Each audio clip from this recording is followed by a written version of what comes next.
back, and we're talking about these private subscription companies like Hulu, like Netflix, and things like that. Now, like I said before, Hulu is all about cord cutting. The cord cutter generation is huge, and it's just growing bigger and bigger. And many people who are in the cord cutter generation, they are there because they don't like the prices of cable. They don't like the prices of satellite. You know, I mean, the cable and satellite goes up every year for no reason. You're paying $49.99 for TV, and then your next cable bill says $69.99 because the state increased this tax, that tax, and you're not getting any more channels, you know, or anything like that. And furthermore, 90% of the channels that people have for their DirecTV, for their cable, they don't watch. You see, so that's why cord cutting is so popular. A lot of people don't have cable services. They don't have satellite services. What they have is Netflix, and they have Hulu Plus.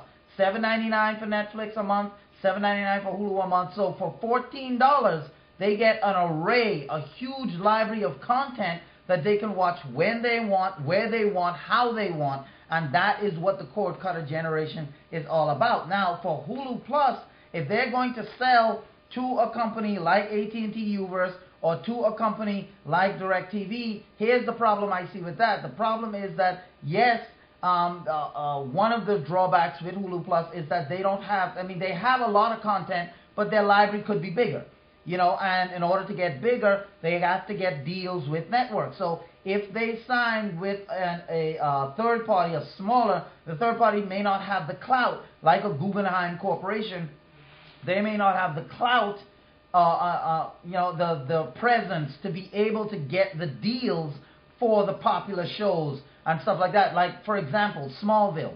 Smallville has been off the air for a long time, but you can't find it on Hulu. You can't find it on Netflix because the WB just is not giving up that, you know, they're not going to give up that license. They want it, they have it, they like it, and they're not giving up that license necessarily, you know what I'm saying, to a Hulu or to a Netflix. And so shows like that that you want to see, you know, you can't see. But a company like DirecTV or AT&T Uverse, they have the money and the clout to probably bring programs like that to Hulu. The problem with that is that they may decide that you have to have a subscription to either AT&T Uverse if AT&T buys Hulu Plus, or DirecTV if DirecTV buys Hulu Plus. And so if I have to have a subscription to DirecTV, you know, what if I can't get DirecTV? What if I'm not faced in the right direction? Or I just don't want to have that full service?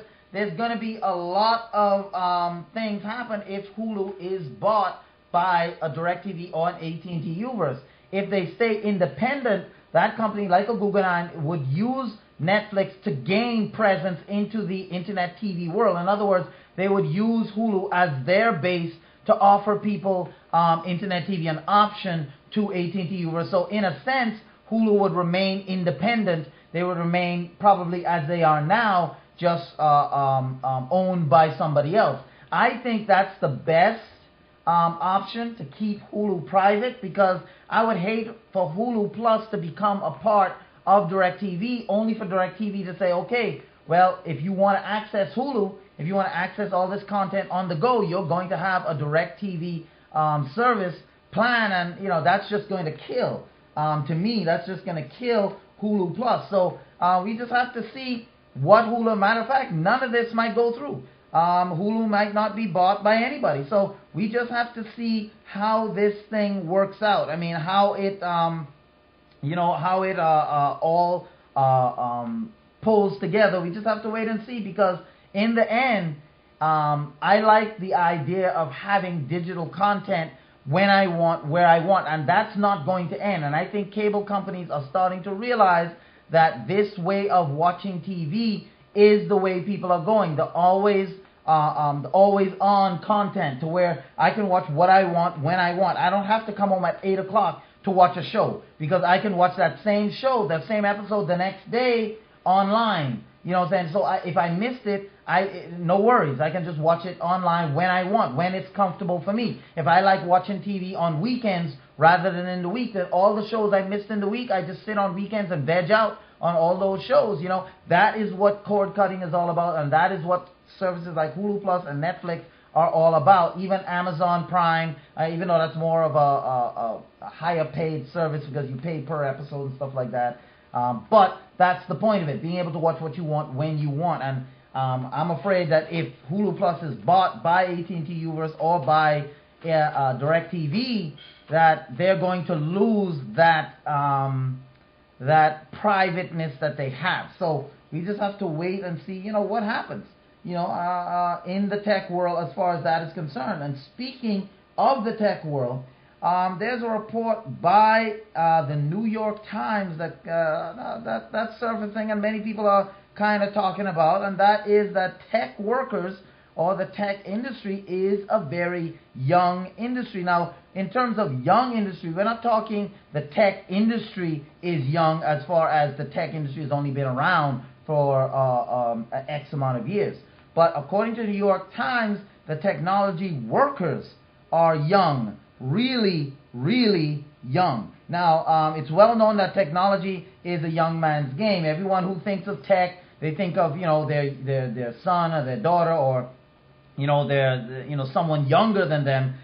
Still, it's surprising to see just how young and how male the tech industry is. Now, according to PayScale, a company based in Seattle, they have determined that the median age of workers at many of the most successful companies in the technology industry, along with information on gender and years of experience, they have been able to garner this information, and just 6 of the 32 tech companies it looked at had a median age greater than 35 years old. 8 of the companies that they studied had a median employee age of 30 or younger, and women were generally less than 30% of the workforce in fields like semiconductors, which represent much less than that. And with the results, while these results may affirm a widely held hunch, they are nonetheless striking. According to the Bureau of Labor Statistics, the overall median age of American workers is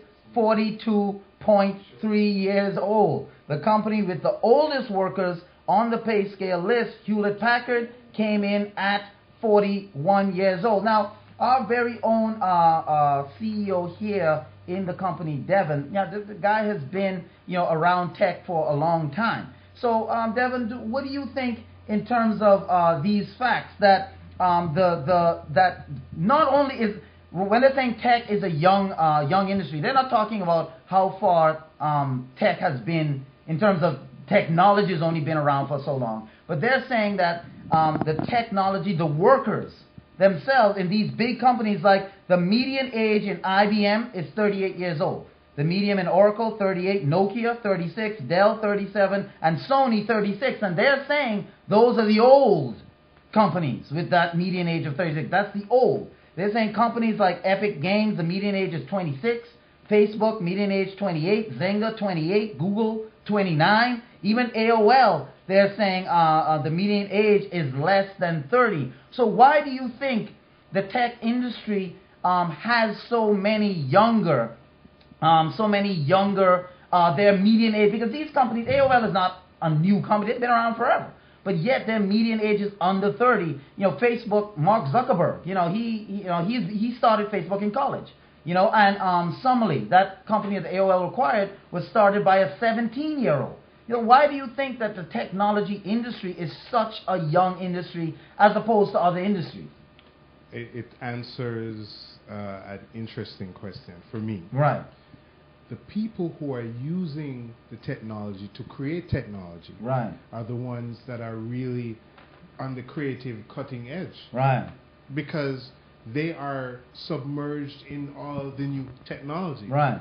And really what you're seeing is technology creating technology. Just like how that guy talked about the fact that the 3D printing is not the technology itself. Right. Printing has been around, millennium. Right, right. And using robots to produce something else, right, has been around for a long time. It's what you use it to create. Right. So somebody using technology now, right? And you and I always talk about that. Right. Things are out there for many years. Right. Unless you take that and use it for something else. Right.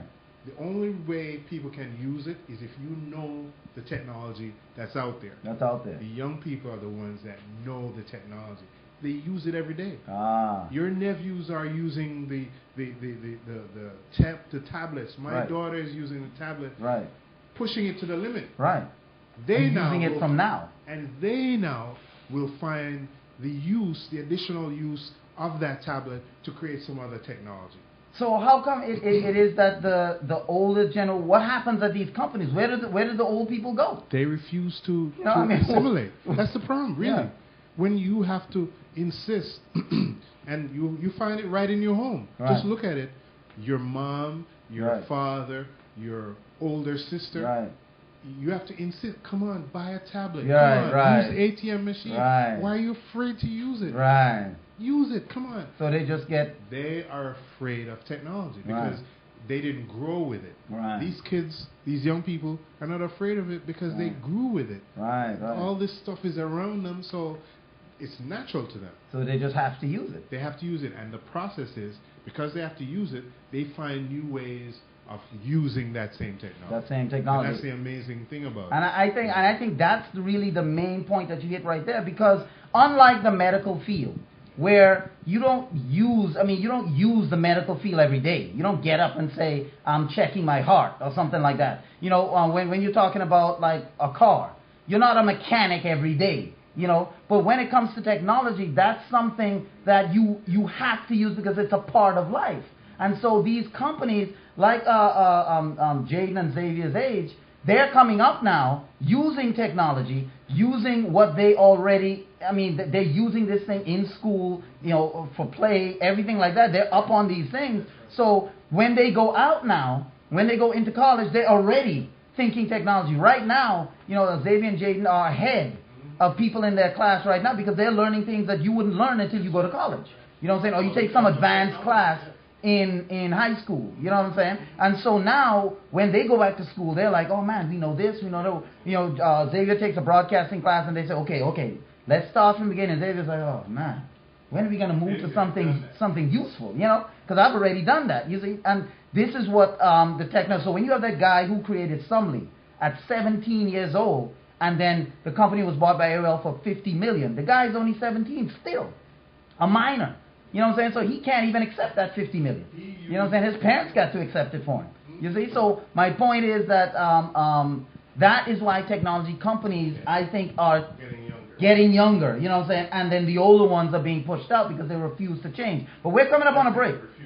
Yeah, they're coming up on a break, and we're going to continue this conversation, and we're going to ask our very own young people here in the studio, Jaden and Xavier, what they think about this growing trend right after these messages. So just stay tuned. Matter of fact, we're going to come back sooner than you may think. So, you know, don't even blink. You know, if you're a Doctor Who fan, you understand what I'm talking about. Don't even blink right after these messages.